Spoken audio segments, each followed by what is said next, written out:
Buen día para todos, gracias por acompañarnos en esta nueva sesión número 40. Hoy continuamos con el sexos y la constitución anímica. Nuestro verso: en mi pensar, luz y claridad. En mi sentir no hay vanidad. En mi actuar, fuerza y verdad. Así crecerá mi alma con fortaleza y bondad. ¿Quién puede leer, por favor? Actualmente, mediante las limitadas capacidades del pensamiento humano, la ciencia natural trata de penetrar en los misterios de la existencia humana. Ella expone que por la acción conjunta de los gérmenes masculino y femenino se logra la formación de todo el organismo humano. Mediante el microscopio, cuidadosamente trata de establecer lo que en la sustancia se halla de origen masculino y lo que proviene del germen femenino.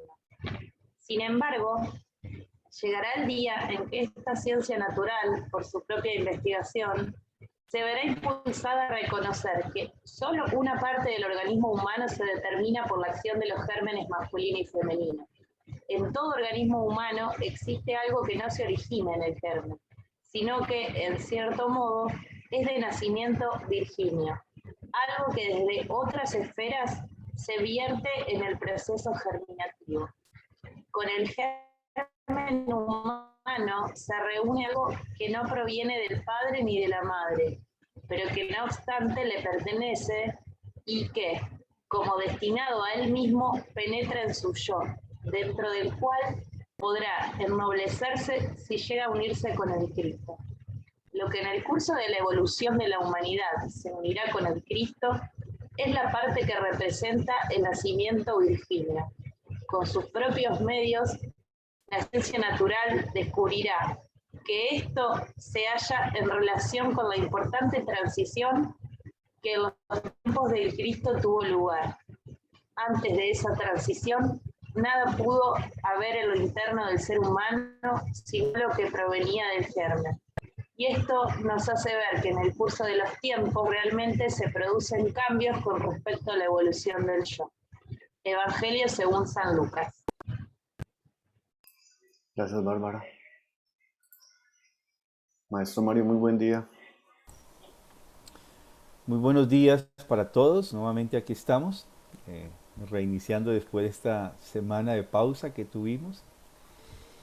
Y bueno, la idea es seguir mirando este tema del desarrollo de nuestra sexualidad y como Steiner nos dice, cuando miramos esta concepción del ser humano, desde su concepción física y desde esta forma como desde las fuerzas germinativas masculinas y femeninas se configura nuestro cuerpo, vemos allí una influencia que viene de alguna forma establecida por toda nuestra evolución. O sea, todo eso es gracias a todos esos procesos evolutivos que hemos venido viendo. Pero también hay que pensar de que esta acción de la evolución, de estas fuerzas germinativas masculinas femeninas, no son una obra al azar de la naturaleza, sino es una planeación de todo lo que el mundo espiritual ha venido organizando en el desarrollo evolutivo de la humanidad. Pero además de eso se coloca como aquí en esto que es un libro del Evangelio de Juan de Steiner, nos dice, además de eso existe otra fuerza, que es la fuerza individual. Y veíamos nosotros cómo en esta estructura, si miramos nuestra cuatrimembración, o sea, el ser humano desde su cuatrimembración, cuerpo físico, cuerpo etérico, alma y yo, veíamos que esta característica de la conformación del ser humano en lo físico, en lo vital y en lo anímico tiene rasgos de estas fuerzas germinativas, pero en el yo no. En el yo no está este aspecto masculino, femenino, varón, mujer. Ahí no está porque nuestro yo, el yo en cada uno de los seres humanos, es esta fuerza espiritual que no tiene una influencia de estas fuerzas germinativas. es otra forma de ver esto que habíamos planteado con esta figura. Voy a buscarla, si la tenemos aquí en la presentación. Eh, Vamos a ir un poquito hacia atrás. Creo que es esta. Sí, justamente esta. ¿La están viendo? Pantalla. Entonces veíamos cómo estas fuerzas germinativas están dentro de lo masculino y lo femenino, dentro de cada una, o sea, físicamente tenemos una influencia mayor masculina, femenina, dependiendo de cómo se configura, de acuerdo, eh, bueno, ya con manipulaciones y toda esta cosa que están haciendo en el cuerpo humano, pero vamos viendo cómo estas fuerzas eh, de la sexualidad están planteadas ya en cada uno de estos cuerpos. Pero mientras aquí en el cuerpo físico veíamos es masculino femenino, contrario a la parte del cuerpo vital, que es lo contrario. Si somos varones, nuestro cuerpo vital será femenino; si somos mujeres, sería masculino. Y cómo las características anímicas van a tener también esta doble posibilidad de lo masculino y lo femenino. Hace muchos, muchos siglos atrás, si uno era varón, tendía a ser más masculino, y si era mujer, tendía a ser femenino, pero hoy en día eso está en un equilibrio. Y aquí, en esta parte de lo espiritual, no hay este aspecto del género.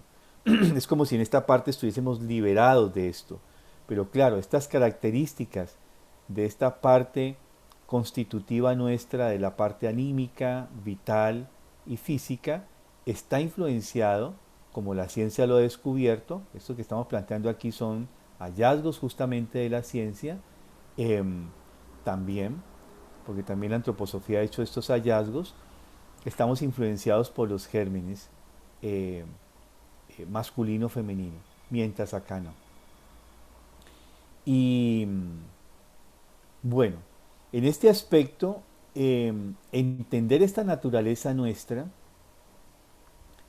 un segundo, busco donde lo tenía, entender estas características nuestras, cómo estamos conformados desde esta estructura. Voy a cambiarlo un poquito. Cómo estamos nosotros conformados como seres humanos, si nacemos masculinos, varones o mujeres. Hoy en día hay que tener, yo cada que pienso esto y pienso en el contexto, hay que tener a veces mucho tacto por todo esto de los 34 géneros que existen hoy en día, eh, porque se complica la cosa, ¿no? Este tipo de explicaciones. Pero la realidad que tenemos es esta, si lo miramos desde la antroposofía, por supuesto, en esta conformación. Entonces, recapitulando, veíamos que si nuestra constitución es de varones como tal, vemos que tenemos en nuestro sistema neurosensorial, está conformado de manera femenina. O sea, nuestro cerebro tiende a esa estructura femenina, redonda por la estructura, por su geometría, tiende a lo femenino. Veíamos que lo femenino tiende a ser redondo, mientras lo masculino tiende a ser más vectorial, más de punta, ¿cierto? De recta, en el caso de la geometría. Y entonces, en ese sentido, nuestra estructura corporal de la cabeza tiende a ser femenina, mientras nuestra estructura volitiva de los músculos y del esqueleto tiende a ser masculina, porque tiende a esto de la línea recta, de lo vectorial como tal, en esta estructura. Y del varón. Veíamos que las fuerzas que se liberan, las fuerzas de eh, estos vestigios que se quedan en el cuerpo físico, liberan estas fuerzas vitales, y en el caso de los vestigios que en el varón quedan son femeninos, entonces las fuerzas vitales que se liberan son femeninas, y que esas fuerzas morfogenéticas son las que van a ayudar a conformar los dos hemisferios cerebrales, el cerebro de manera general. Entonces, de esta manera, las fuerzas que utiliza el ser humano para pensar, en este caso el ser humano varón, van a ser femeninas. Su parte genital, por supuesto, está configurado de manera masculina. Y aquí encontramos en el ser humano, en el varón, una polaridad. ¿Sí? Él tiende hacia la cabeza y hacia la voluntad. En el caso de la mujer, vemos el mismo aspecto, lo que ya mencionamos, su cabeza es de una forma, una configuración redonda, femenina, su voluntad masculina. Y tiende más a la unidad. No está tan fuertemente estas características de la polaridad, sino que este punto medio, gracias a que ella es sístole, diástole, o sea, predomina mucho esta parte en su naturaleza física, expansión, contracción, sístole, diástole. Eso está allí no solamente en el sistema pulmonar, cardiopulmonar, sino que también lo vemos en su estructura genital. Todo el aparato reproductivo de la mujer siempre está haciendo sístole, diástole, por supuesto que en unos ritmos mucho más amplios, pero todo el proceso, eh, digamos, de hormonal de la mujer tiene esta característica sístole, diástole, estrógeno, fase progestágeno, ¿sí? Una y otra vez. Estamos en este ritmo y uno lo mira en esta capacidad que tiene el útero de la mujer de expandirse y de contraerse. Lo veíamos en, en días anteriores como en el caso, el equivalente del útero en el varón es la próstata, pero es mucho más pequeña y su capacidad expansiva y contractiva es mucho más pequeña. Esto viéndolo solamente desde la estructura física como tal.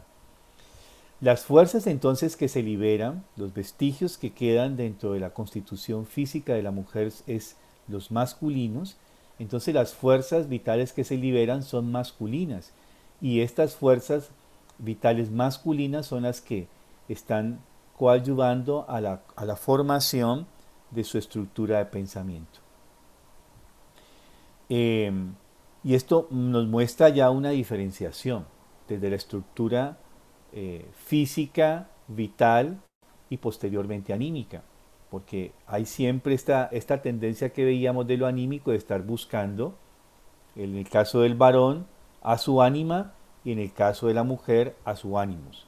Veamos que esto, el autor, el investigador que trata esto es Jung, que nos comienza a hablar de estas características separándose un poco de la línea psicoanalítica freudiana, se separa y nos muestra que hay una naturaleza anímica diferente en el varón y en la mujer. Porque digamos en la corriente freudiana ahí hay otros enfoques donde nos muestra que siempre va a haber como una especie de hueco, de vacío y de búsqueda de ese vacío, de una inconformidad permanente. Pero en este caso Jung nos da luces y nos describe esta naturaleza de lo masculino, lo femenino como tal. Bueno, lo otro que nos planteamos era justamente cómo ver este aspecto de cómo evoluciona estas fuerzas vitales que se liberan. Estas fuerzas vitales que gracias a estos vestigios que quedan en el varón y en la mujer que se liberan, cómo siguen un proceso evolutivo. No solamente queda allí, no solamente es que se liberan, ayudan a conformar la estructura de las fuerzas del pensamiento, de la estructura inclusive física de nuestro cerebro, sino que esas fuerzas tienen una evolución. En la misma época que Freud aproximadamente estaba trabajando con el descubrimiento del Edipo y de esto que él comenzó a observar y a describir con precisión, yo siempre digo, él describe con mucha precisión, como buen científico hijo de su época, las características que él ve en los niños. Los varones sienten una cierta atracción, le llama a él, hacia al padre, en el caso de los varones hacia la madre, en el caso de las niñas hacia el padre. Pero Bernhard Hassenstein nos dice de que este fenómeno él lo comienza a ver también inicialmente en los gansos y en los patos.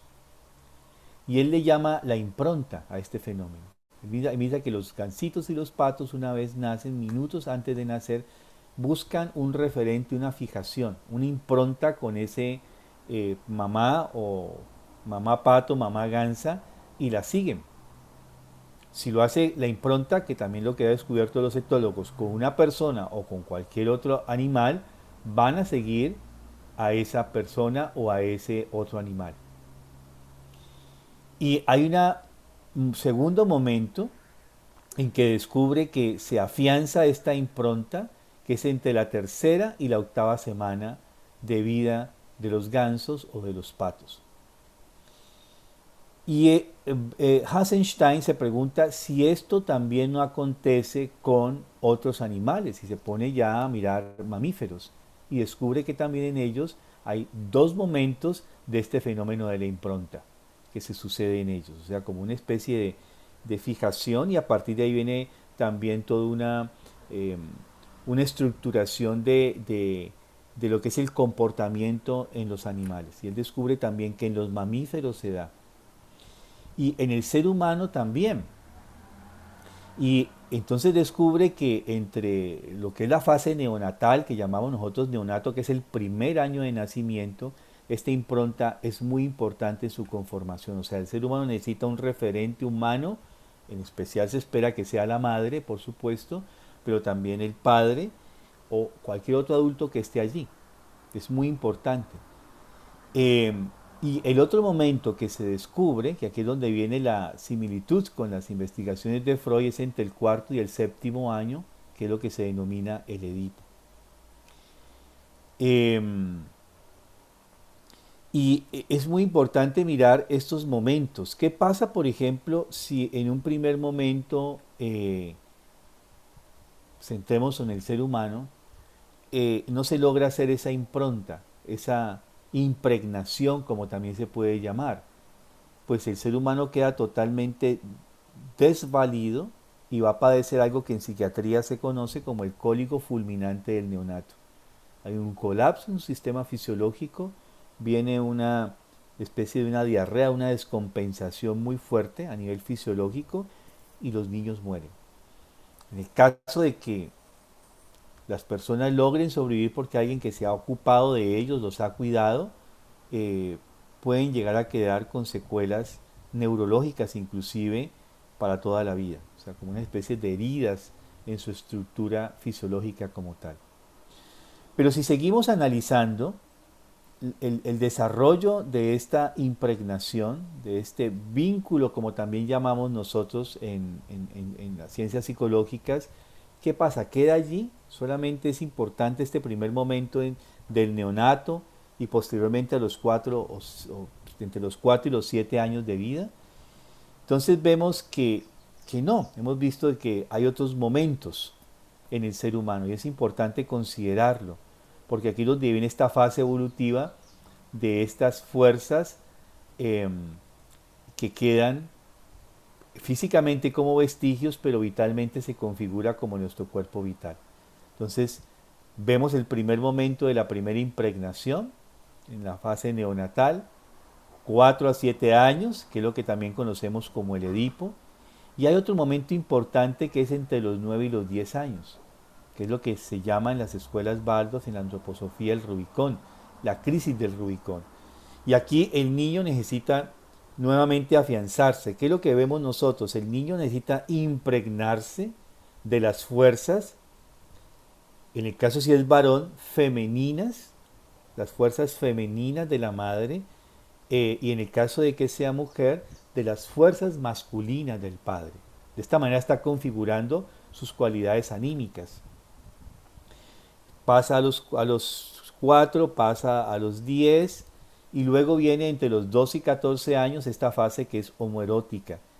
Hay una necesidad ya no de impregnarse de las fuerzas contrarias, anímicas, sino de las fuerzas iguales. Y uno necesita tener un referente, en el caso de los varones, masculino, y en el caso de las mujeres, de un referente femenino. Y aquí donde uno de los que veíamos en el interín con esta sentencia en Colombia, si uno nomás mira esto, uno dice, por Dios, esta sentencia es un atentado contra el desarrollo de lo humano. Porque aquí recién se está entre los 12, 16 años, se está dando lugar a que se dé este proceso de metamorfosis dentro del ser humano, en su estructuración, llamémosle de género. Se está estructurando. Y aquí es donde muchas veces hay iniciaciones para voltear, y es literal lo que estoy diciendo, no me lo estoy inventando, lo sé por contacto con muchos grupos. Hay iniciaciones de los jóvenes en esta edad para voltear, hacer una inversión de objeto, como llamaría el psicoanálisis. Y veíamos que aquí entre los 16, 21, más o menos 24, porque cada vez la adolescencia se ha ido incrementando esta fase de adolescencia en el mundo, es cuando se va a dar el nacimiento de lo que va a ser el Eros, estas fuerzas que vamos a comenzar a analizar ahora. Entonces hay unos ciclos muy importantes de entender de que esto que se comienza a dar justamente entre la 8ª semana de gestación, en el vientre materno, en esa estructura evolutiva que se da en la fase embrional para pasar a ser fetal, que es la diferenciación de género físico en el embrión, para pasar a ser ahora entrar en la fase fetal, no se queda allí, sino que tiene un proceso que avanza en el tiempo y seguirá avanzando en el tiempo. Vamos a mirar luego que esto no se queda allí. Entonces, es muy importante entender que la homoerótica psíquica no tiene que ver con homosexualidad. Es muy importante. Esta fase de la homoerótica, en esa fase donde yo necesito impregnarme de las fuerzas anímicas similares. Si soy varón, necesito este referente de lo masculino. Y si soy mujer, necesito un referente de lo femenino. Es necesario esta homoerótica para justamente hacer una compensación en nuestro interior. No tiene que ver, es muy diferente, es totalmente distinto al tema de la homosexualidad biológica. No es igual. Es importante hacer esa aclaración. Que esta homoerótica es una fase de transición y que justamente se da para lograr que en nuestro interior descubramos nuestra propia ánima o nuestra propia ánima animus, ¿no? De alguna forma, es encontrar nuestra propia, diría uno poéticamente, Adán y nuestra propia Eva interior. Aquí podemos encontrar algunas claves, algunas preguntas acerca de la homosexualidad, cuando vemos por qué pueden llegarse a darse estos fenómenos dentro del desarrollo del ser humano, con una mirada comprensiva y mucho más amplia de lo que hoy en día tenemos como que es mi escogencia, ¿no? Es una, si un chico de 14 años, como dicen ahora aquí jurídicamente, se quiere casar, pues que se case. Y aquí como que se defina, pero esa definición tiene que ver un poco también con la estructura contextual de lo que llamaríamos la educación en general. No la educación que se da en las escuelas, la educación global general que el ser humano recibe dentro de su propio desarrollo. Bien. Y todo este aspecto de este Eros nos va a dar lugar a el nacimiento justamente de lo que va a ser estas por lo menos 4 de las 5 configuraciones de lo que los griegos nosotros definimos como la palabra amor.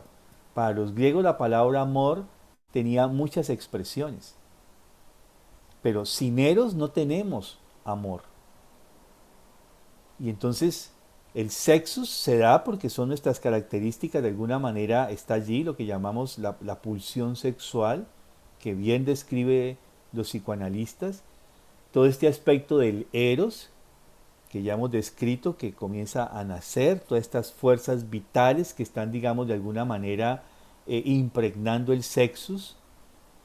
Viene el filia y el ágape. Entonces tenemos 4 estructuras del amor de acuerdo a la concepción griega que tendríamos que rescatar hoy en día. Aunque no tenemos palabras diferentes, teníamos que apelar al griego para referirnos a estas 4 características de lo que es el amor. Vamos a mirarlas ahora más adelante, esta descripción de cada una de ellas. Y lo que es justamente sexualidad, propiamente sexualidad, es en la relación sexus-eros. No podemos tener una concepción de la sexualidad si no tenemos sexus y eros. Hoy en día solamente la sexualidad se está mirando desde esta estructura del sexus, sin considerar esto que hemos tratado de describir de lo que es el eros, de estos vestigios que quedan en nuestro cuerpo físicamente y las fuerzas vitales que estos vestigios liberan. Eso sería la conformación de nuestro eros. Pero sin eros, sin desarrollar adecuadamente eros, si eros solamente se encadena al sexus, no tenemos posibilidad de ascender al filia o al ágape. Es una realidad. Vamos a mirar esto posteriormente. Entonces, esperen un segundo, salgo de la pantalla compartida para pasar aquí a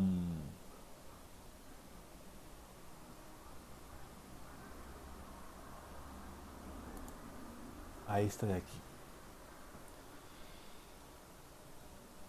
La edad plena en que nosotros, la sexualidad realmente comienza a manifestarse, está alrededor entre los 12, 14 años cuando se inicia el proceso de maduración sexual. Steiner no utiliza el concepto de maduración o madurez sexual, sino el de madurez terrestre. Y él nos indica que no solamente el ser humano tiene una maduración de lo sexual, sino que él tiene una maduración en otros dos ámbitos en la misma edad. Es decir, a partir de los 12, 14 años para nuestra época actual, en términos normales y saludables, se comienza el desarrollo de lo sexual. Digamos que todo esto del sexus que ha estado por ahora muy en lo inconsciente, muy tranquilo, ha ido desarrollándose, de pronto comienza a irrumpir en la vida del ser humano. Y comienza todo este proceso que llamamos maduración sexual. Comienzan a madurarse, o sea, las gónadas comienzan a producir espermatozoides, a madurar óvulos, y se comienza todo yo digo andamiaje, yo le llamo así, de la maduración sexual. Y esto conlleva a que uno comience a encontrarse desde lo físico con la atracción física, con lo que se llama hoy en día la química. Pero también esa misma pulsión que lleva, ese mismo impulso que lleva a la maduración de lo sexual a través de la maduración de nuestras gónadas, también conlleva que el ser humano tenga una disposición diferente para relacionarse con el mundo. No solamente es la maduración sexual, él comienza también el ser humano a tener una relación distinta con el mundo. Él se interesa por el mundo muy diferente a como se interesaba el niño. El adolescente en general tiene un interés por las leyes terrenales, se interesa por el mundo, comienza a ver el mundo como antes uno no lo había visto. Uno comienza es como si se le abriera un telón y ahora uno ve el mundo tal cual es. Pero además de estas dos tendencias en lo físico, que es la maduración sexual, y este interés por el mundo, viene también un interés hacia los otros, una madurez para el encuentro que también va a ser progresiva, una madurez para las relaciones humanas, para relacionarme con los otros seres humanos. Y el tercer ámbito es que comienza a darse una madurez cognitiva. Es justamente alrededor de los 12 años, con el nacimiento de los incisivos, o sea, de los que llamamos coloquialmente colmillos, de que aparecen nuevas funciones cognitivas que son lo que llamamos técnicamente operaciones lógico-formales. Y esta fuerza cognitiva comienza a buscar a querer entender con esta fuerza cognitiva el mundo, los objetos, a entender las razones, a entender los porqués de las cosas, a encontrar lo que hay detrás de las leyes. Entonces, cuando Steiner llama madurez terrestre, le está dando un lugar a estos tres ámbitos que comienzan a desarrollarse en el ser humano. No solamente es el ámbito sexual, es toda una estructura que comienza a madurar. Yo hago mucho énfasis en esto porque a veces se piensa de que ya comenzó la niña a tener maduración ovular, o sea, comienza con la menarca, ya es mujer. No, Eso es un proceso que todavía dura unos buenos años, porque va a durar por lo menos hasta que alcanza un equilibrio dentro de esa estructura de su madurez sexual, por lo menos hasta los 18, 10, 20 años. Los biólogos hablan de los 28 años alcanzar esta madurez biológica en la mujer. Igual en el varón. No porque comienza a producir espermatozoides y tiene deseo sexual, ya está en edad de merecer. Porque vemos que esta maduración sexual, que tiene sus tiempos y tiene sus lógicas físicas, por eso esta es una de Efesios, esto que ha dicho la Corte en Colombia, tiene un proceso secuencial de madurar. Y además va acompañado con una madurez anímica y una madurez cognitiva. Y tenemos que dar paso a que esa madurez se logre dar. ¿Qué pasa si nosotros estamos permitiendo que se tenga ya una iniciación como si fuésemos adultos y todavía no somos maduros? Bueno, tendríamos que ver si estas leyes avanzan y vamos a mirar los efectos de esto en unos 10, 20 años cuando tengamos ya suficientes seres humanos que han padecido esta situación. Pero aquí la situación es ver cómo este proceso de lo que llamamos el tercer septenio de vida, que iría de los 14 a los 21 años, vemos todo este fenómeno de la preadolescencia entre los 12, 14 años, estamos realmente en un proceso de maduración. Y es acá, pero no sucede, aquí es donde está el error. Pensamos que solamente es aquí donde tendríamos que ocuparnos del tema de lo sexual. Por eso una sexualidad bien vista, al menos desde la antroposofía, implica realmente cómo acompañamos la maduración adecuada, sana, equilibrada de este eros, que ya comenzó su fase de desarrollo por las leyes espirituales y biológicas en la 8ª semana de gestación y que no termina ahí. Hemos visto que sigue un proceso evolutivo. ¿Cómo lo acompañamos como adultos? Esa es nuestra gran responsabilidad como padres, como maestros, como adultos en general, que tenemos que ver con jóvenes y con niños y niñas en este caso, desde pequeños. Bueno, entonces este fenómeno, llamémoslo así, de desarrollo sexual, vemos que aquí ya comienza alrededor de los 12 años, cuando comienza los principios de la maduración biológica, que se da en esta fase. Yo lo he puntuado porque es lo que llamo prepubertad, y la pubertad justamente comienza aquí. Yo lo he hecho una separación porque a veces cada vez se confunde. Yo prefiero separarlo.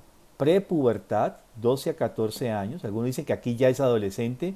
Yo sigo pensando que no es así, sigo pensando a la antigua. Tenemos que hablar de preadolescencia si entendemos esto, ¿no? Esto de lo que estamos hablando y hemos venido describiendo.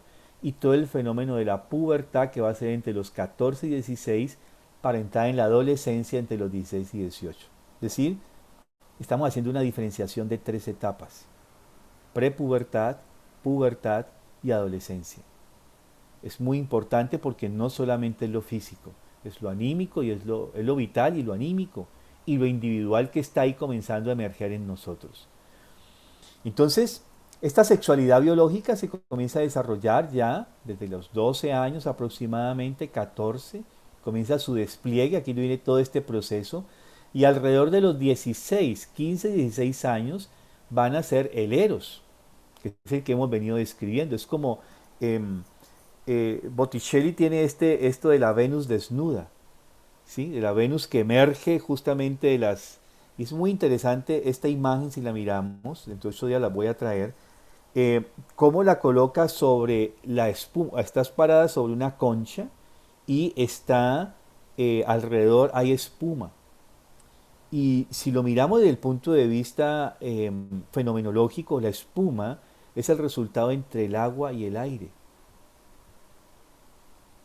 Y la concha es como lo que se está soportando. Y ahí surge toda esta sensualidad, esta alma humana. No es la mujer, es el alma humana, la sensualidad del alma humana que surge justamente aquí, que emerge de estas fuerzas de lo que sería el aire y el agua. Después vamos a mirar esta simbología que es muy interesante. Gracias a que justamente el eros brota, vamos a poder aquí a consolidarse entre los 16 y 18 años lo que va a ser el filia. Y es lo que se va a configurar como el amor de la amistad, el amor fraternal, el amor.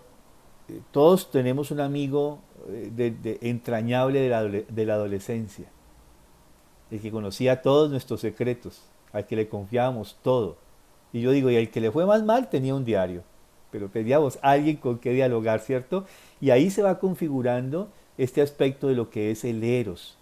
Y a través de este nacimiento del eros comienza a desarrollarse lo que va a ser el filia o el amor fraternal como tal. Si no evolucionamos, si este eros inclusive no le permitimos que nazca, y aquí es donde está el tema de lo perverso que hablábamos al principio, si le damos lugar a un despliegue de la sexualidad biológica, justamente el eros no va a nacer o no va a nacer bien. Es como una mariposa que nosotros mismos le quitamos abrimos el capullo y, y dejamos que salga. Pues nunca va a volar, se va a arrastrar, allí va a ser, la naturaleza misma la va a consumir. Y de esto hablamos un poco después con más ejemplos y caracterizaciones, ¿sí? De este fenómeno cuando la sexualidad biológica, hay una iniciación de la sexualidad biológica antes que el eros nazca. Y posteriormente, a partir del desarrollo adecuado del eros, el nacimiento del filia, de la fraternidad, vamos a poder tener el brote del ágape, que es el amor trascendental, que es el amar realmente al otro, amar la naturaleza individual o espiritual de lo que es el otro, independientemente de todas sus envolturas que hemos descrito sexuales como tal. Y aquí tenemos este cuadro que he diseñado para diferenciar estos 4 tipos de amor, digámoslo así. Entonces, el eros se dice, me atrae lo femenino o lo masculino tuyo. Sus bases son vestigios embrionales. Y se dice, te amo porque me atraes. Si hay atracción entre los seres humanos, y no es necesariamente atracción saturada de sexos, que es la atracción sexual, sino atracción en general. Me agrada esta persona, se lo debemos al eros.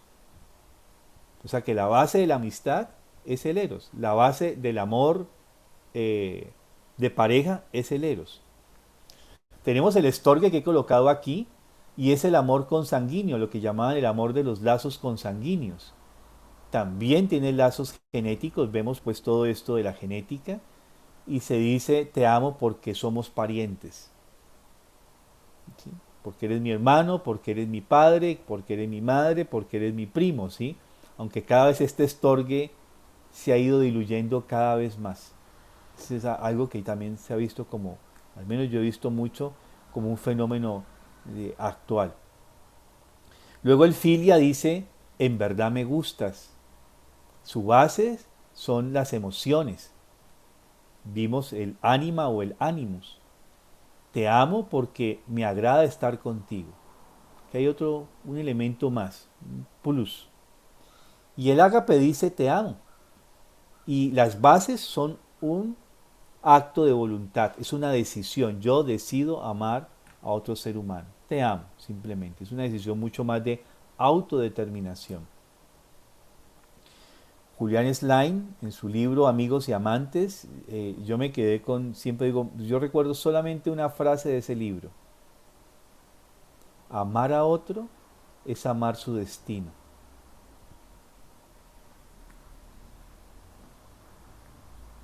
Yo me quedé con eso y me impresiona tanto esta frase. Amar a otro en el sentido del ágape, ¿no? Amar a otro es amar su destino. Ahí tenemos un gran campo de acción, ¿no? De trabajo en ese sentido. Bueno, ¿qué pasa con el eros cuando no es bien educado? He dicho de que puede ser bien educado o mal educado, ¿cierto? El eros. El eros en sí puede tener 2 tendencias negativas. Los griegos también lo sabían, y en toda su mitología está descrito. Eros también puede ser éride Y Eros también puede ser ubris. Cuando Eros tiende hacia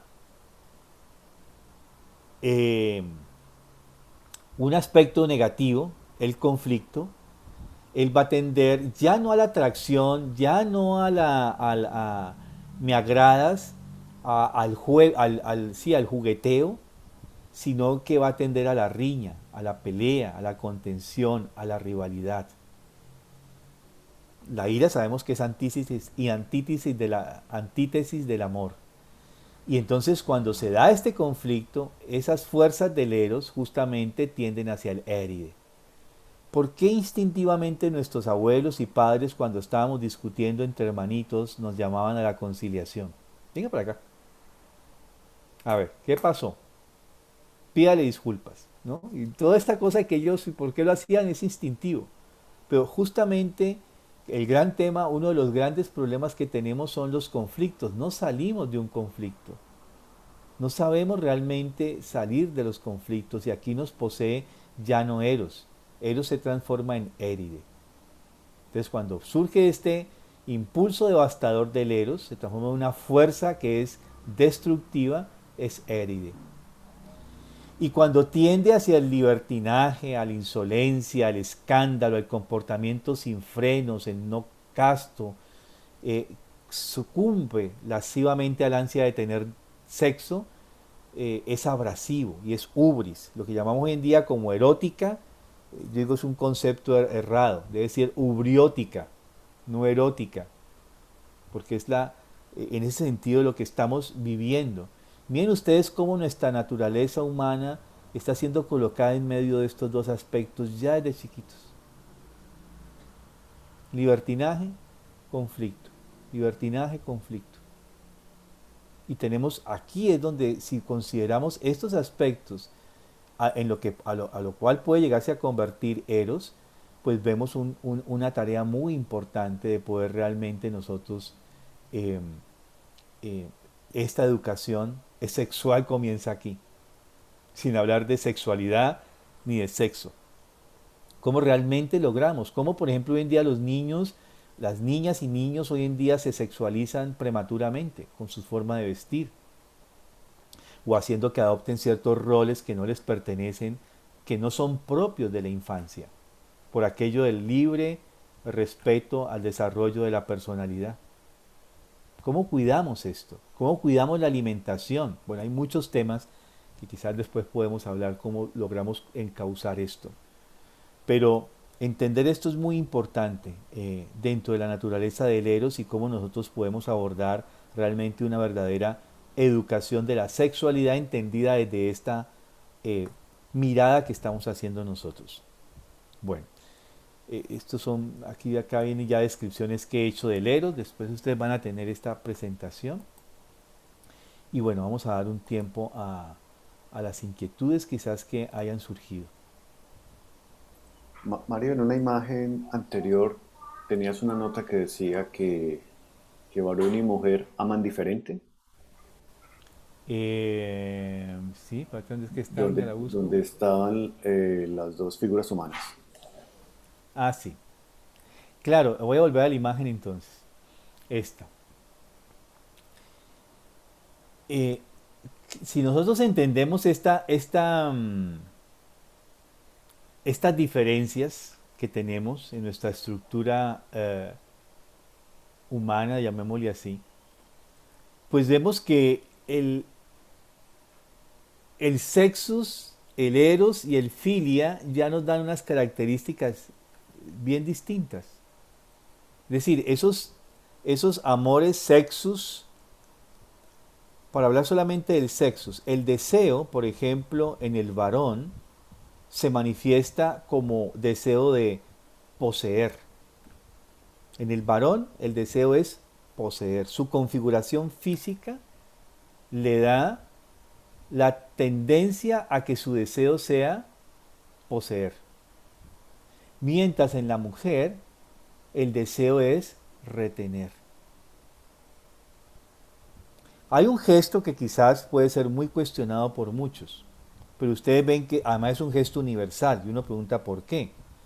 cuando una pareja va caminando juntas, el varón normalmente le coloca la mano a la mujer en el hombro y la mujer de la cintura. ¿Se han visto ese gesto? Casi siempre, 90% de las veces, el varón tiende a cogerla del hombro y la mujer tiende a coger al varón de la cintura. Miren estos dos gestos. Casi nunca es al contrario, se da, se puede dar, ¿cierto? Pero casi siempre es instintivo, o sea, no se piensa. Podrían decir algunos, eso es educación, aprendizaje vicario, qué sé yo, ¿sí? Pero vemos que ahí ya hay algo que nos muestra este aspecto de poseer, retener. Entonces, el deseo ya desde lo físico tiene esta característica, ¿sí? Ahora vemos que en lo vital es lo contrario. El cuerpo vital en la mujer es masculino, el cuerpo vital en el varón es femenino. Entonces, desde ahí también hay unas características de la sexualidad diferentes. Como dice Jung, el varón anhela su ánima y la mujer anhela su ánimus. El Adán anhela su Eva, Eva anhela su Adán. ¿Sí? Eso da esas características ya en lo anímico y en lo individual si somos libres. Entonces, en ese sentido, eh, realmente nuestra configuración nos lleva a que esa forma de amar no es igual. Y eso ahí cuando estamos en una época en que todo tiene que ser igual, yo soy más partidario de utilizar el concepto equidad, porque es más real y más humano. Eso de las igualdades, pues eso es uniformarnos a todos, eso es volvernos igualitos, ¿no? Y realmente no puede ser así, tenemos que hablar de equidad. Claro, todos esos son conceptos que se han traído desde la teoría de la evolución, con aquello de la lucha, que después se comenta de la lucha de clases, la lucha de las especies, la lucha de clases, la igualdad de derechos. Sí, si colocamos la ley desde lo espiritual, todos tenemos los mismos deberes y los mismos derechos, como seres individuales. Como seres sociales tenemos los mismos derechos y los mismos deberes. Como seres humanos, la cosa cambia, ¿sí? Porque ahí ya tenemos que hablar de equidad, inclusive en cuestión de capacidades. No podemos pensar a que a todo el mundo se le exige igual porque sí. Hay capacidades que no nos permiten y uno lo sabe, por más de que hay un contrato de trabajo, yo tenga por hablar de algo muy concreto y práctico, a 10 profesionales o a 10 obreros, no todos tienen la misma capacidad de, de- de rendir en su trabajo de la misma manera. Hay diferencias. Y uno lo sabe y uno instintivamente dice, a este lo dedico a este sí, usted me hace mejor esto, porque hay unas cualidades que son innatas o aprendidas. Entonces, eso de la igualdad es un concepto que aquí quiere hacer que seamos iguales. Somos iguales frente a la ley, como individuos, pero estas diferencias creo que cada vez hay que hacer más énfasis en ellas donde se nos quiere igualar. Yo creo que ahí está el problema, ¿no? Y estas diferencias hay que considerarlas.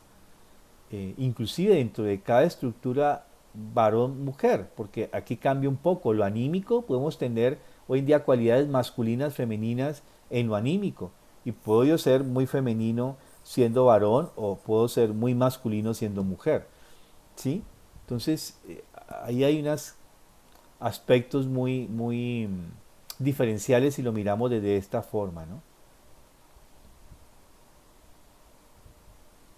María Los Ángeles levantó la mano. Buenos días, Mario. Mi pregunta va algo muy simple. Si tú nos podrías eh, generosamente entregar algunos tips para los papás y las mamás o para los que acompañamos terapéuticamente, cómo desarrollar saludablemente el eros desde los 12 hasta los 18 años y más. Gracias. Bueno, sí, no lo voy a desarrollar ahora, porque es un poco largo, lo voy a tener en cuenta para dentro de 8 días, ¿sí? Cómo lograr realmente este desarrollo. Y yo no diría, no hay que esperar a esta fase de los 12, 14 años, sino hay que comenzar antes. Entonces vamos a mirar cómo comenzamos realmente ante ese proceso, cómo podemos ayudar nosotros a que este proceso se desarrolle de una manera sana, inclusive a que tengamos más observación también, ¿no? Acerca de los niños, una mirada muy diferente en la naturaleza de los niños como tal. Y voy a retomar algunos aspectos que ya retoma la pedagogía Waldorf desde la educación preescolar, ¿sí? Entonces eso lo retomo dentro de 8 días. Si me das espera, ¿no? Para que lo tomemos y lo miremos de una manera amplia. eh, digamos, no voy a entrar en todos los detalles porque sería muy complejo, sería muy largo el tema, pero voy a tomar aspectos generales de primera infancia, segunda infancia, o sea, preescolar, primaria, secundaria, hablando en el ámbito de la escuela Waldorf, ¿sí? Raúl, Buenos días. Mira, a mí me causa curiosidad precisamente del gráfico, la idea de que se piensa, o sea, de que el hombre piensa como la mujer y la mujer piensa con el hombre. Y esto, pues no sé, quizás por la teoría junguiana que pues a mí me dejó un poco pensando, porque se supone que las fuerzas masculinas son las penetrantes, la de tomar, la de destruir, la de ordenar, la de seguir, y las de las mujeres son las de abarcar, las de contener, las de desarrollar, las de concebir. Eh, Me queda un poco curioso el ver si que piensen así. O sea, yo entiendo más o menos lo del concepto de estas fuerzas dentro de lo del yin y el yang, pero claro, a mí me da la impresión de que generalmente el hombre es el que tiene ese pensamiento, el pensamiento, por ejemplo, de la guerra, mientras que la mujer tiene el pensamiento contrario, el del construir. Entonces, ¿cómo se entiende este pensar masculino y este pensar femenino precisamente en el gráfico que está en pantalla? Ya, sí, lo que pasa es que tenemos que mirarlo como una totalidad. Es decir, estas fuerzas etéricas liberadas de los vestigios que quedan en nuestro cuerpo son fuerzas que van a ayudar a conformar la estructura cerebral. O sea, Steiner dice que en el momento en que estas fuerzas se liberan, ayudan a la conformación de los dos hemisferios cerebrales en el ser humano, masculinos o femeninas, ¿no? Estas fuerzas que se liberan como tal. Pero no es lo único. Ahí tenemos una caracterización de estas fuerzas femeninas y masculinas, en el varón y en la mujer. Pero si miramos esta estructura, el ser humano no solamente se queda aquí, tiene una estructura que además está acá con la parte, llamémosle polar, que es lo sexual masculino y lo sexual femenino. Entonces cuando hay esta mezcla entre llamémoslo así, ¿no? Para poderlo llegar a una comprensión. Hacemos esta operación como si fuese una operación matemática, fuerzas femeninas más fuerzas masculinas, aunado a una masculinidad que está propia en la voluntad.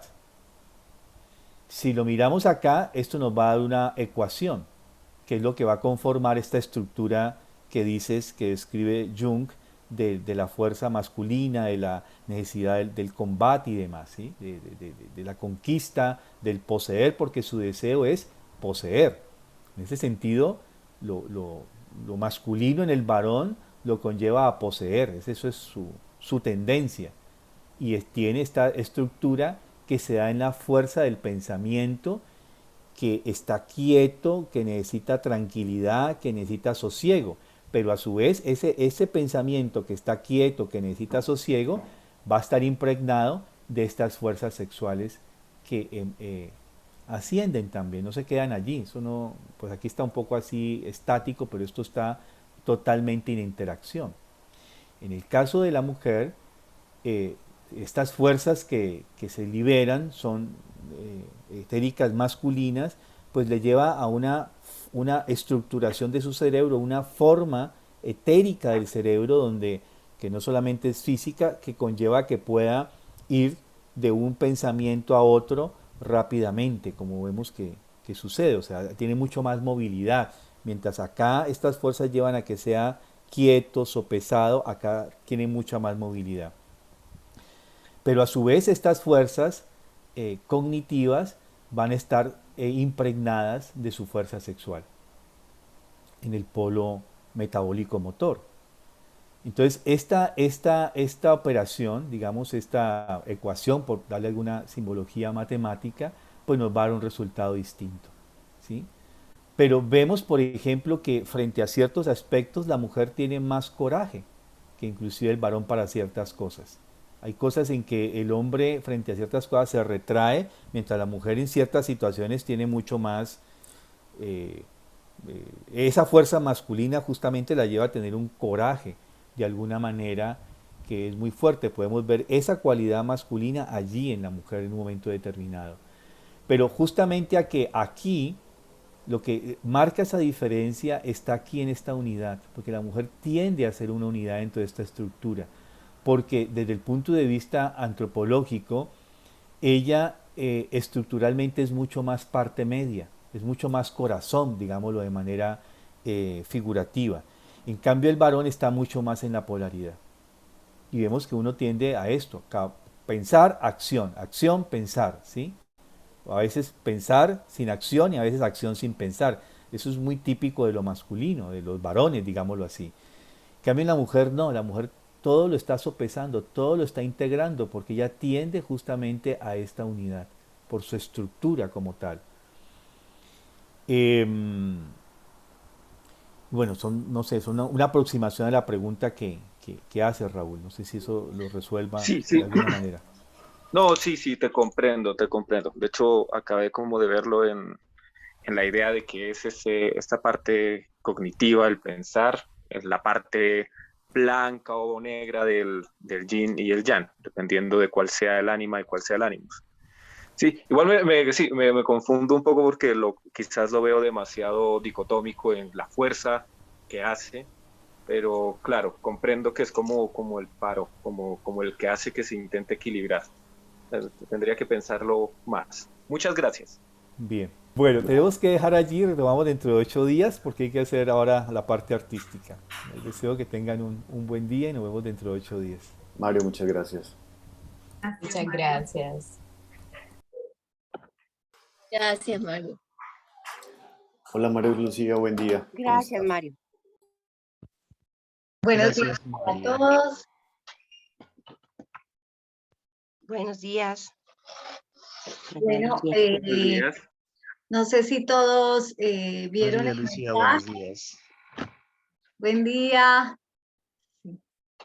No sé si alcanzaron a ver el mensaje de alistar una barrita de carboncillo. Estamos trabajando en esta última parte del grupo de estudio, los 7 dibujos, 7 tipos de dibujo de acuerdo a las cualidades planetarias.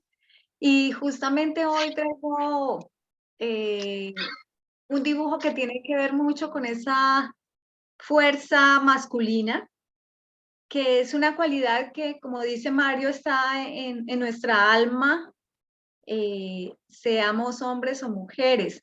Todas esas cualidades anímicas que la relaciona Steiner con las cualidades de los planetas. Entonces, hoy traigo un pequeño ejercicio con carboncillo. El carboncillo está relacionado con esa fuerza del coraje, justamente, y que no por ser mujeres no lo tengamos. La fuerza de la decisión, del coraje, se relaciona con el manejo del claroscuro.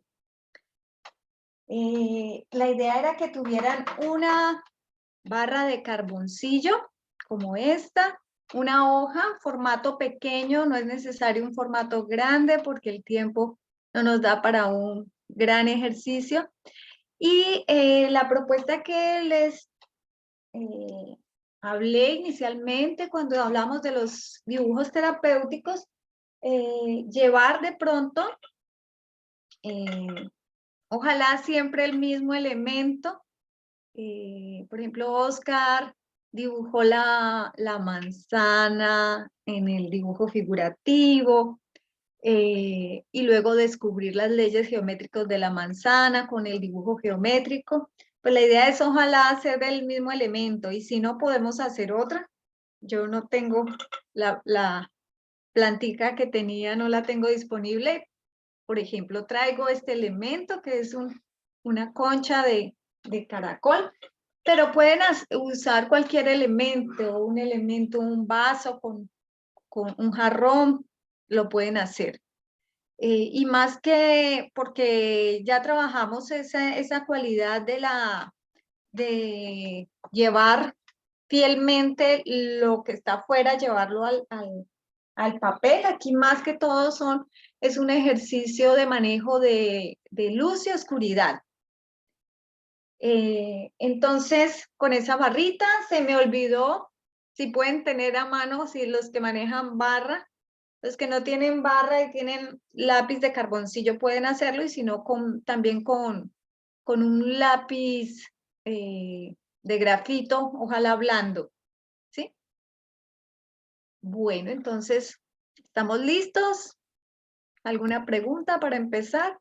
Listos. Bueno, entonces en mi hoja, esto, bueno, recomienda un maestro Baldor, Tomás, aquí tengo el libro, más adelante se lo muestro.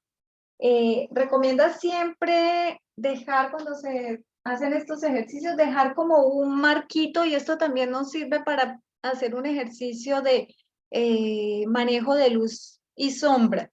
Entonces, un marquito como de unos 2 centímetros en mi hoja, donde voy a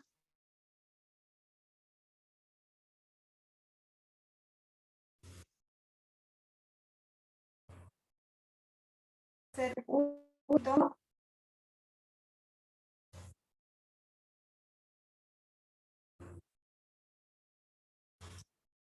Una cosa muy importante es que con este carboncillo trabajamos la superficie, es decir, con la barrita acostada, ¿sí? O de esta manera, cogiéndolo de esta manera la barrita. Entonces simplemente hago como un ejercicio donde afuera es más oscuro. También puede ser un ejercicio muy lindo solamente manejo de edad, ir más oscuro, más claro, ya eso es un buen ejercicio. Entonces, vamos de lo más oscuro. Yo voy, mi elemento es redondeado, entonces voy a ir, digamos, redondeando esa periferia de lo más oscuro cada vez.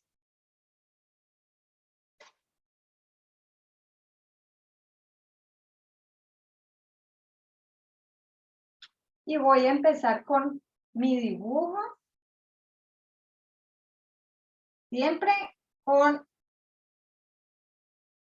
acostada la barra.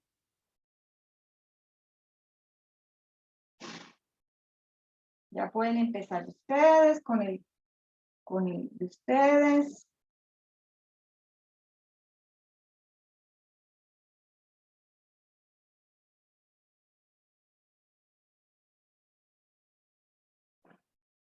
Y es importante ir difuminando ese dibujo, que para eso podemos usar nuestras manos.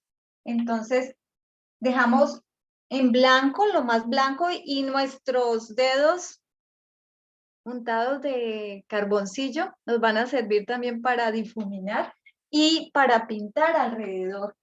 Por ejemplo, yo puedo pasar de esa oscuridad exterior y difuminar el fondo,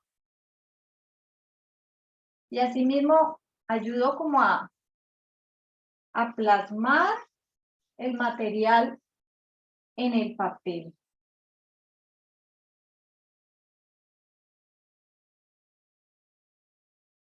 Yo lo voy a mostrar rápidamente. Voy a difuminar las partes más oscuras con mis dedos y voy aclarando.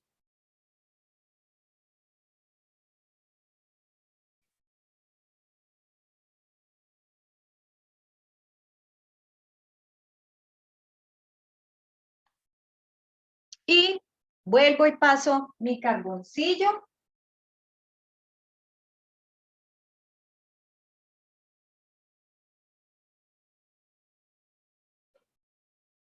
Nuevamente para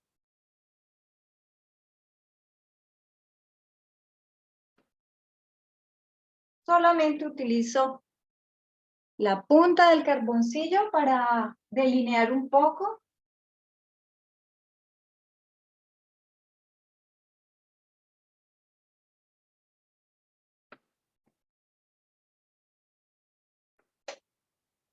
Muy rápidamente, lo hago rápidamente para ahora sí observar lo que ustedes van haciendo.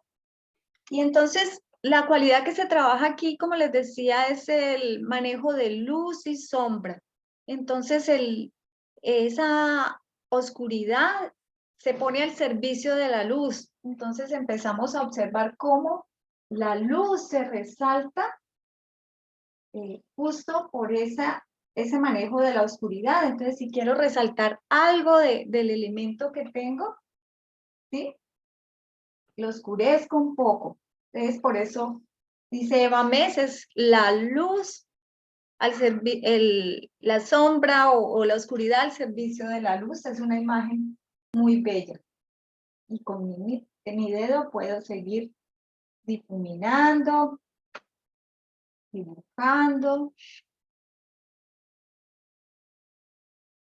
Y entre más sencillo el objeto, mejor.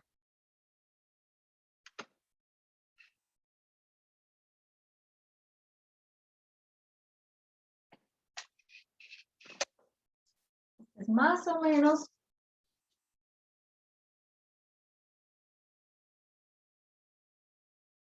un ejercicio muy sencillo, donde lo podemos hacer no solamente a partir de un dibujo que tengamos, sino podemos percibir también esas transiciones de oscuridad a luz, oscureciendo la parte exterior e ir llevando cada vez a los grises y en el centro al blanco. Ya hacer un ejercicio donde esté la fuerza de la oscuridad, vemos cómo se resalta la luz, la claridad en nuestra superficie, en nuestra hoja.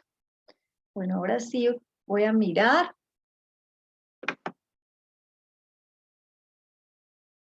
Y les comentaba que esto está relacionado de acuerdo a la autora Eva Mes con las fuerzas del coraje, esa fuerza masculina del planeta Marte.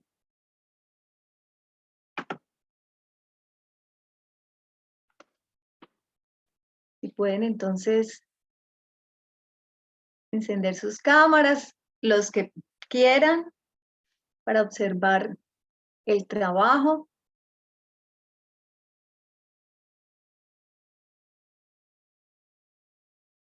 Muy bien, Oscar está trabajando con un lápiz. Esa es la manera adecuada de coger el lápiz, ¿sí? Casi como un pincel. Gracias, Oscar. Un pincel donde se trabaja sobre la superficie, con la superficie de la punta y no con la punta. A ver, Raúl, ¿estás dibujando con lápiz también?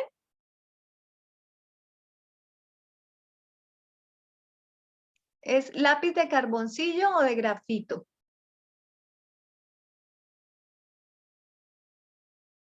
Hay que atreverse a oscurecer. Es justamente un ejercicio de coraje porque nos da miedo como manchar. Es un tema, oscurezcamos, Oscar, Nancy, hagamos el ejercicio con el lápiz de oscurecer más, dependiendo de si nuestro elemento, el mío es redondeado, voy a oscurecer de esta manera. Afuera, y voy desvaneciendo esa oscuridad. a una escala de grises y vemos cómo se resalta solamente luego con, bueno, los que tienen barra de carboncillo lo pueden hacer con la mano y con el lápiz simplemente oscurecen cada vez más. Muy bien, Mónica, precioso. Y el mismo ejercicio, Mónica, oscurezcan y vayan llevando esa escala, esa oscuridad de manera como que haya una transición entre esa oscuridad de la periferia y la claridad del centro de mi dibujo. Yo voy a oscurecer un poco más. Y con el lápiz también lo podemos desvanecer con un trapito, ¿no? También podemos usar el trapito.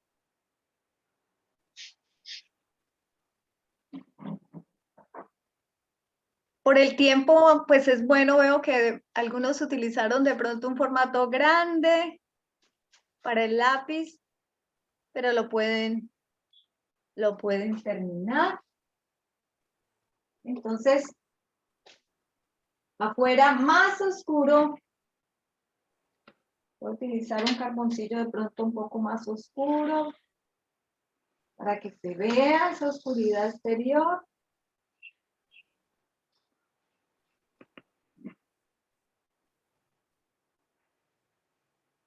Cada vez más oscuro en la periferia y más iluminado el centro donde tengo mi objeto, mi dibujo, mi modelo.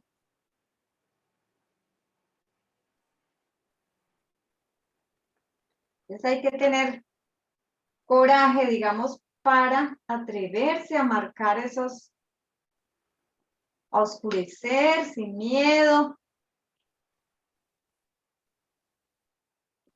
Simplemente con los dedos o con un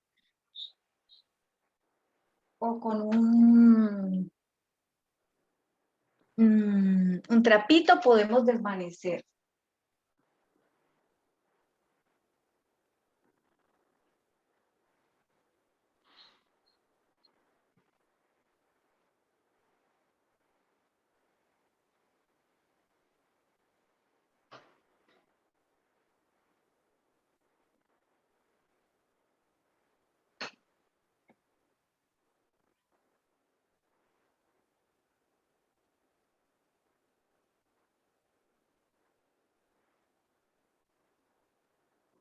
Y justamente en la pedagogía Waldorf, estos ejercicios de claro-oscuro se empiezan a trabajar en la pubertad, alrededor de los 13 años, ¿sí? En séptimo grado, se hacen todos estos ejercicios de luz y oscuridad. Es, digamos, se relaciona con lo que se está moviendo también en el alma del joven en ese momento. Entonces, poder dominar esas fuerzas de la oscuridad al servicio de la luz es lo que queremos trabajar en esta composición. Si me quedó demasiado oscuro, con el trapito también puedo quitar material, como ven acá. O aclarar, por ejemplo, quiero darle más realce a mi dibujo, entonces con el trapito puedo quitar también material. Funciona mejor de pronto con el carboncillo, pero con el lápiz también lo pueden hacer. Y la idea es que esa transición entre la oscuridad y la luz sea poco a poco. Que no sea como, que no quede como una recta ya. Así como Oscar va desvaneciendo poco a poco con su trapito, va desvaneciendo afuera más oscuro, al centro más claro. Ya hacer solo ese ejercicio de oscuridad en la periferia y ir yendo poco a poco a un ejercicio de luz, con que quede, por ejemplo, una un espacio de luz en el centro ya es un bello ejercicio también. No necesitamos hacer una gran obra.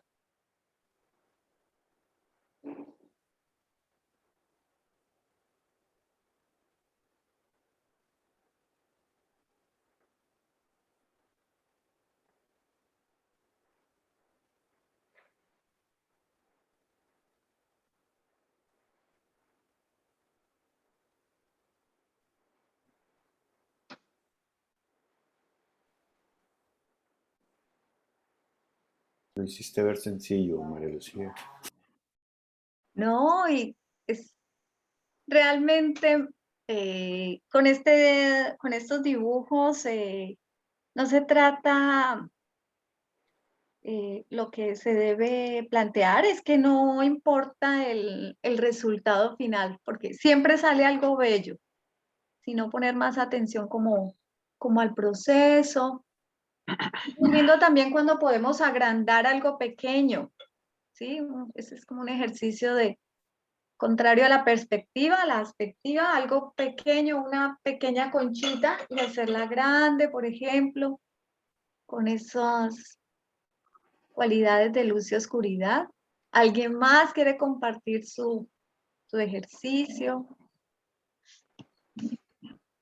¿O tiene alguna pregunta? María de los Ángeles, muy bien, muy bello. Eso, de eso se trata, como Madeleine, muy bien. A ver, Ay, yo qué he hecho belleza. con cera. He hecho con cera. Lo hizo con crayola negra.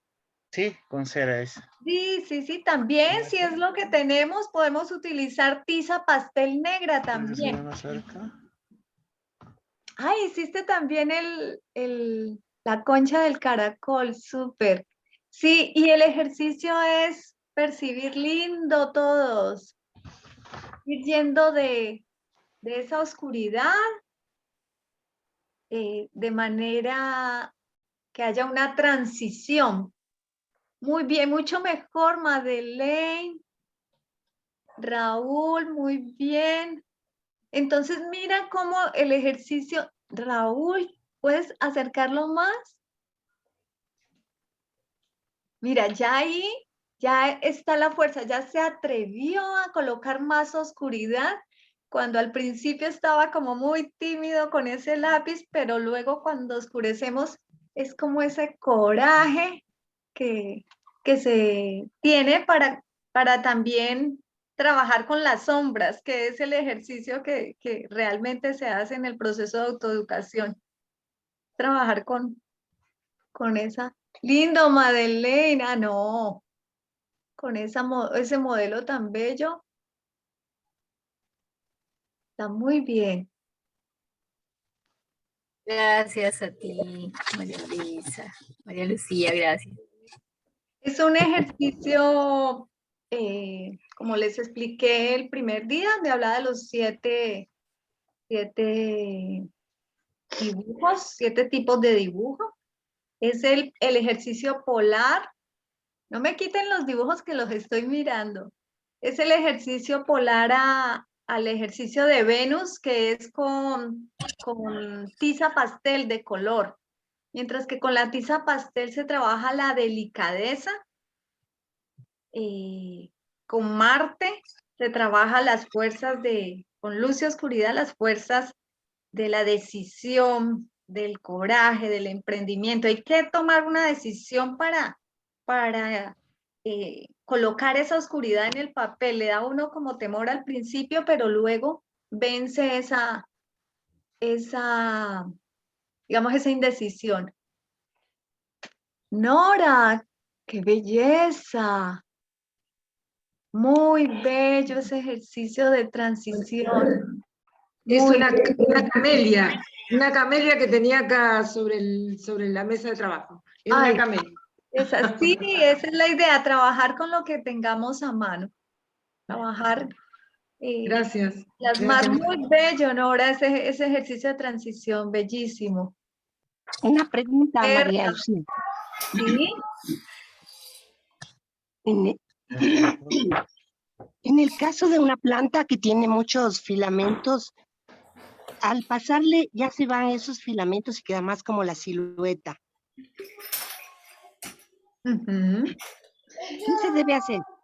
Sí, con las plantas que tienen a veces tantos detalles, esas venas que hacen parte del proceso de la planta, lo más importante es plasmar, digamos, la luz y la sombra que alcanzamos a ver, ¿sí? Lo más oscuro de la planta y lo más claro de la planta.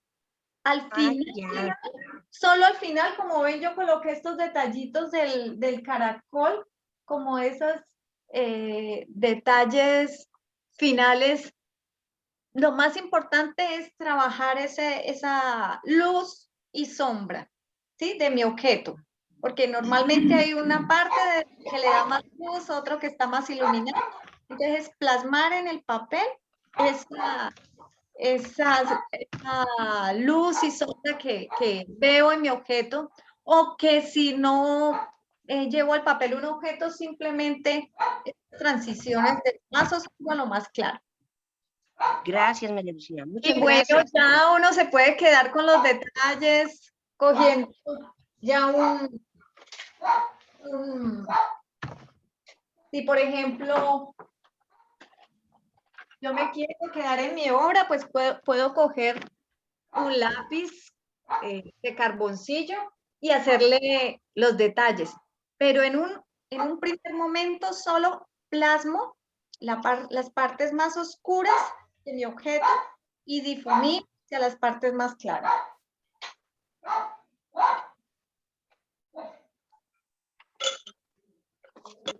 En este libro, no sé pronunciar bien el apellido del maestro Thomas Wilgruber, no sé si se dice acá, llama Pintura y Dibujo de primero a octavo curso escolar. Es un buen libro, digamos, allí hay muchos ejercicios de luz y oscuridad, de dibujo de formas, de todos los dibujos que se trabajan de acuerdo a la etapa escolar del niño, para los que trabajan con niños. Por eso quise traerlo hoy.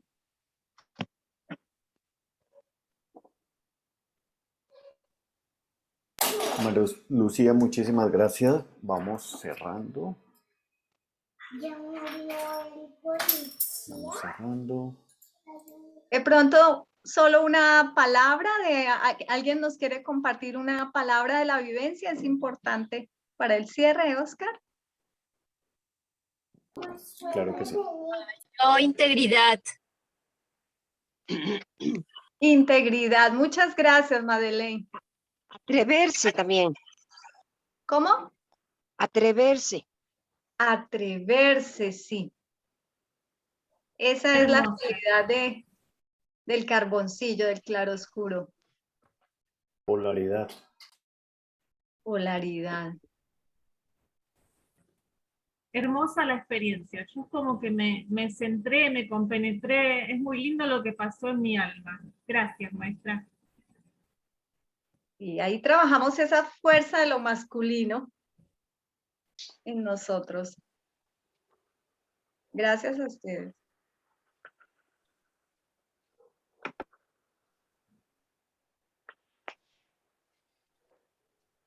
Bueno, vamos a cerrar.